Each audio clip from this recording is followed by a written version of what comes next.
For a heartbeat, the world seemed to freeze. The sound of the slap echoed through the diner like a thunderclap, cutting through the clinking of dishes and the low hum of conversations. Coffee cups stopped midair, forks hung motionless, and every eye turned toward the corner booth, where a trembling elderly black woman sat, her cheek glowing red beneath the harsh fluorescent lights. The bully, a burly man named Rick, known around town for his short temper and loud mouth, grinned cruelly.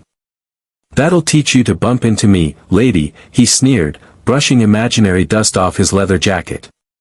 He didn't notice the waitress backing away slowly, nor the cook peeking out from the kitchen, whispering, "Oh no, not her." The old woman didn't shout. She didn't cry. She simply dabbed the corner of her mouth with a napkin and whispered, almost to herself, "You shouldn't have done that, son." Rick laughed. "Or what, Granny? You gonna call your knitting club on me?" At that moment, the door to the diner creaked open. A tall, sharply dressed man stepped inside. His suit was jet black, perfectly pressed. A faint scent of cigar smoke and expensive cologne followed him in. He wasn't large, but his presence filled the room. The air changed. He looked at the old woman, his mother, sitting there in silence, and something cold passed over his eyes. He didn't speak at first. He just stared at Rick, studying him the way a lion studies its prey. "Ma," the man said finally, his voice calm, controlled. "What happened?" The old woman looked up at him. Her lips trembled slightly. "It's nothing, baby. Just a misunderstanding." But her son knew better. He turned his gaze back to Rick. "You hit my mother?" Rick smirked. "She ran into me. Should have watched where she was going." The man smiled, a small, almost polite smile, but his eyes were like ice. "Apologize." Rick laughed again. "You got jokes, huh?" He stepped closer, puffing out his chest. "Who the hell are you, anyway?" The man's voice dropped an octave. "Someone you don't want to find out about." The entire diner went quiet again. Even the old jukebox stopped mid-song. Rick snorted and turned to leave. "Whatever, old man." Before he could take another step, two men appeared at the door. Dressed in black suits, their expressions unreadable, they blocked the exit. Another walked in from the back door, locking it behind him. The windows darkened, someone outside had pulled a curtain. Rick froze. What is this?" The man in the black suit, the son, sat down across from his mother, gently taking her hand. "You okay, Ma?" She nodded, eyes glistening. "I'm fine, baby. Don't do nothing rash." But it was too late. The diner was no longer a diner. It was a courtroom. And judgment had arrived. The man turned back to Rick. His tone was calm, almost gentle. "My name is Angelo Marino." The name landed like a bomb. Everyone in the diner gasped. Even Rick's face went pale. Angelo Marino, head of the Marino crime family, the man whose word could make or break entire neighborhoods. He leaned forward, his voice soft and chilling. "You touched my mother. That's a sin I can't forgive." Rick stammered, I didn't know." Angelo raised a hand, and instantly one of his men pressed Rick against the wall. "You didn't know," Angelo repeated quietly. "That's the problem with people like you. You never know until it's too late." He stood, adjusting his cufflinks. "Let him go." Rick stumbled forward, shaking. "Look, I'll apologize, okay? I'm sorry." Angelo nodded. Apology accepted. Rick let out a breath of relief, until Angelo added, "But forgiveness, that's my mother's to give." He turned to her. "Ma, what should I do with him?" The diner went deathly silent again. The old woman looked at Rick, the man who had struck her without a thought, and sighed deeply. "Let him go, baby. He's already cursed himself with his own heart." Angelo hesitated. For a moment, anger flickered behind his calm expression. But then, seeing the tears in his mother's eyes, he nodded. As you wish. He gestured to his men. Drive him home. Make sure he remembers who he hurt. As Rick was escorted out, trembling, Angelo turned back to his mother, kneeling beside her. You always stop me from going too far. She smiled faintly, resting a hand on his cheek. Because, my son, power means nothing if you can't control it. He kissed her hand gently. I love you, Ma. I know you do, she whispered. Now sit down. Eat with me. It's been too long since we had dinner together. Angelo chuckled softly and sat beside her. The diner slowly returned to life, people whispering, dishes clinking, conversations resuming, but no one would ever forget what they had witnessed that night. Because in that small, quiet diner, everyone learned two lessons. Never judge someone by how they look. And never, ever lay a hand on the mother of a mafia boss. That night, long after the diner had closed, Angelo sat alone in his car, the glow from a streetlight painting his face in gold and shadow. His mother had gone home safely, escorted by his men. She'd smiled, told him she forgave the man, and asked him to let it go. But Angelo Marino was not a man who let things go. He was a man who remembered. He rolled his cigar between his fingers, unlit. Find out everything about that guy, he murmured to his driver. Name, family, address, work, I want to know what kind of animal raises his hand to an old lady. The driver nodded, already dialing. Yes, boss. Within hours, reports started coming in. Rick Dalton, 38 years old, local auto mechanic, small-time gambler, divorced, one son. A drunk, a man who thought he was tough because life had been soft on him. Nothing special. But then, one of Angelo's men mentioned something that made him pause. Boss, there's something odd. His father, used to work for your father. Angelo frowned. My father? Yes, sir. Back in the day, during the old Marino family expansion. The man's name was Roy Dalton. He took a bullet for Don Salvatore. Saved his life. Angelo's cigar stopped mid-roll. He looked out the window at the glowing street, the memories of his father flashing back, the lessons, the loyalty, the code. He whispered, so the son of a man who saved my father's life hit my mother. The irony burned through him. Fate had a cruel sense of humor. The next morning, Rick woke up in his small apartment, his head pounding from the hangover of fear and whiskey. He barely remembered the night before, only fragments, the slap, the woman, the men in black, that name. Angelo Marino. He stumbled to the bathroom, splashing cold water on his face. That's when he saw it, a note taped to the mirror. It read. Breakfast. 9 a.m. diner. Come alone. No signature. Just a black card with the letter M embossed in gold. He froze. His hands trembled. The same diner. The same people. He thought of running, but something told him not to. So he went. When he walked in, the place was nearly empty. The old woman, Mrs. Marino, sat at the same booth, sipping her coffee, her expression calm. Sit down, Rick, she said softly. He hesitated, then obeyed. For a long moment, she just looked at him. Not with anger, not with pity, but with something deeper. Do you know who I am? She asked. Rick swallowed. Yes, ma'am. I do now. And do you know what kind of man my son is? Rick nodded weakly. Everyone knows. She nodded. Then you should understand the weight of what you did. Rick's voice cracked. I didn't mean to. She raised a hand. Intentions don't erase actions, child. But pain doesn't always have to be paid with blood. Rick blinked, confused. What do you mean? She leaned forward. My son wanted to destroy you. But I asked him not to. Instead, I want something else from you. Rick looked at her, wary. What? She pointed toward the diner window, where a young boy stood, holding a torn backpack. That's your son, isn't it?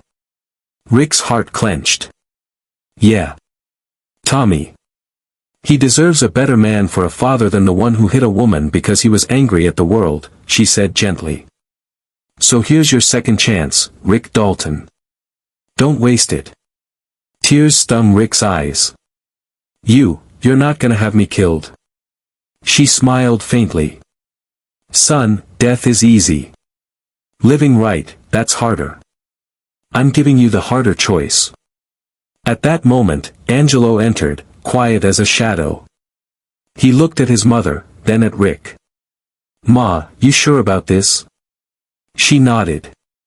Yes, baby. Let him prove he can be more than his anger. Angelo studied Rick for a long time, then extended a card. There's a job waiting for you at one of our community garages. You work, you keep your nose clean, you stay out of trouble. You fail once. Rick nodded frantically. I won't. I promise. Angelo leaned in close, his voice low and lethal. You so much as raise your voice at another woman, and I won't send men. I'll come myself. Rick's throat tightened. Understood. Angelo straightened up, then placed a hand on his mother's shoulder. You always make me do the right thing, Ma. She smiled. Because deep down, you're a good man, Angelo. You just forget sometimes. Months later. Rick kept his word. He worked hard at the garage. Showed up on time. Stayed sober.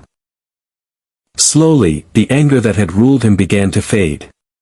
One afternoon, a familiar black car pulled up outside. Angelo stepped out, hands in his pockets, watching as Rick helped his son fix a bicycle. You kept your promise, Angelo said quietly. Rick looked up. Trying to. Angelo nodded. My mother's proud of you. Says she prays for you every Sunday. Rick's voice broke. Tell her thank you. For giving me another shot. Angelo smiled faintly. She doesn't give shots, Rick. She gives grace. He turned to leave, pausing only once. You hit my mother once.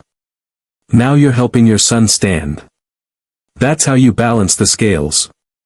As the car drove away, Rick watched the taillights fade into the distance.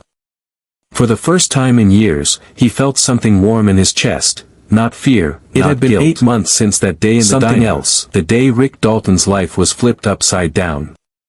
Every morning, he opened the garage before sunrise.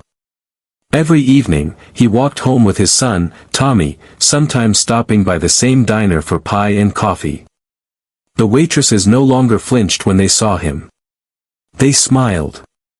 He was different now, quieter, humbler, sober. Word about the diner incident had spread through town like wildfire. People whispered about the man who slapped a woman, only to find out she was the mother of Angelo Marino, the Mafia king of the East Coast. But over time, the whispers turned into something else. Respect, even sympathy. Because Rick had changed, truly changed. And yet, one morning, everything paused again. The call. It came on a rainy Tuesday. Rick was working under a car when his phone buzzed. It was an unknown number. He wiped his hands on a rag and answered. Hello. A familiar voice spoke softly on the other end. Mr. Dalton. Yeah. This is Sister Ann. Mrs. Marino, she's in the hospital. Rick froze. His heart dropped. What? What happened? She took a fall at home last night. She's stable, but the doctors say she's weak. She's been asking to see you. Rick's hand trembled. She asked for me. Yes, Sister Ann said gently. She said she wants to talk to the man she forgave. Rick didn't even hang up. He just ran, through the rain, through the streets, until he reached the hospital. The hospital room. When he entered, the room was softly lit. The rain tapped the window like a heartbeat. Machines hummed quietly beside the bed where Mrs. Marino lay, frail but peaceful. Angelo sat by her side, his suit jacket draped over the chair. His eyes, usually sharp and commanding, were filled with worry. He looked up when he saw Rick. For a moment, there was silence, two men who once stood on opposite ends of mercy, now sharing the same grief. Rick spoke first, his voice low. "How is she?" Angelo sighed. "Doctors say it's her heart." "She's tired, Rick. She's been carrying everyone's pain for too long." Rick stepped closer, hat in hand, his voice breaking. Can I talk to her?" Angelo nodded. "She's been waiting." Rick sat beside her bed, his hands trembling. "Mrs. Marino?" Her eyes fluttered open, weak but warm. "There you are, child," she whispered. "I told my boy you'd come." Rick's throat tightened. "I came as fast as I could. You shouldn't be in here. You're too strong for this place." She smiled faintly. "Even the strong have to rest sometime." Tears welled in his eyes. "I wanted to say, thank you. For everything. You didn't just save my life, you saved my son's." She reached for his hand, her skin cool but gentle. "No, Rick. You saved your own life when you chose to change. I just showed you where the light switch was." Rick bowed his head, tears falling onto her hand. "You deserved better that day. I still see it, what I did, every night." She squeezed his hand. "Then keep seeing it, child. Because the day you stop remembering is the day you start becoming him again." A small cough escaped her lips, but she smiled through it. "Tell your boy I said to stay kind. The world needs more men like him." Rick nodded, voice cracking. "He's gonna make you proud, ma'am. I promise." The goodbye. Hours later, the heart monitor's steady rhythm slowed. Angelo stood by the window, his back turned, shoulders trembling in silence. Rick stayed beside her bed, whispering prayers he barely remembered from childhood. Then, as softly as a sigh, Mrs. Marino slipped away. The rain outside stopped. The sky turned gold. Angelo turned around, eyes red. For a long time, he and Rick just stared at each other, two men bound not by blood, but by one woman's forgiveness. Angelo spoke first, voice hoarse. "She liked you, Rick. Said you reminded her that even sinners can be saints." Rick wiped his eyes. She was the saint." Angelo nodded slowly. "Yeah. She was the heart of everything good I ever did."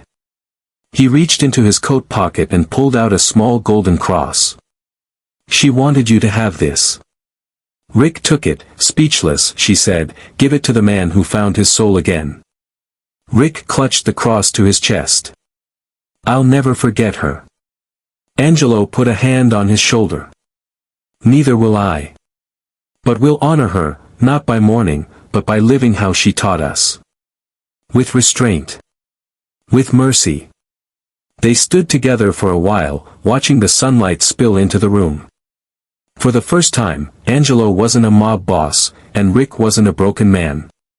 They were just two sons mourning a mother who taught them both the same lesson. Forgiveness is the truest form of power. Epilogue, 1 year later. The diner was bustling again. The walls now had a framed photograph near the counter, a smiling black woman holding a coffee cup.